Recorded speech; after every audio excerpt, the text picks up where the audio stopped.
7th standard mathematics, term 1, chapter 1, example 1.13.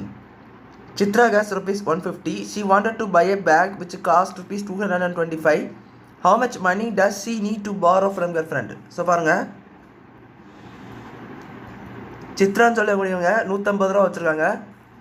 225 ரூபாய்க்குள்ள பேக்கை வாங்க நினைக்கிறாங்க. ஸோ அப்போ மிச்சம் எவ்வளோ ரூபா அவங்களுக்கு வந்து ஃப்ரெண்ட்கிட்ட வந்து வாங்க தேவைப்படுது. அதாவது அவங்க இருக்கிறது 150 ரூபா தான்.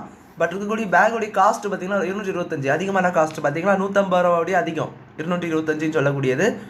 இப்போ எவ்வளோ ரூபா, அதாவது மிச்சமாக எவ்வளோ ரூபா இன்னும் ஃப்ரெண்ட்கிட்ட வந்து வாங்கி இந்த பேக்கை வாங்க வேண்டியது இருக்குன்னுള്ളത് தான் கொஸ்டின். ஸோ அதுக்கு சி ஹேட் எவ்வளோ ஃபஸ்ட்டு பாருங்கள். ஸோ அமௌண்ட் சி ஹேட் 150 ரூபா, 150 ருபீஸ். பேக்கோடைய காஸ்ட் என்னது 225.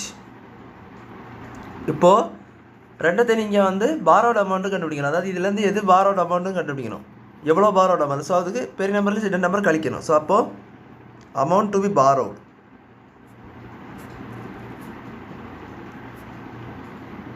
அதாவது எனக்கு வாங்க போகிற பேக்கோடைய காஸ்ட்டு பார்த்தீங்கன்னா இது இவட்ட இருக்குது இவ்வளோ ரூபா தான். ஸோ அப்போ எவ்வளோ ரூபா எனக்கு மிச்சம் வாங்கணும்னு உள்ளது தெரியணும்னா ரெண்டு நம்பரையும் சப்ரேட் பண்ணணும்.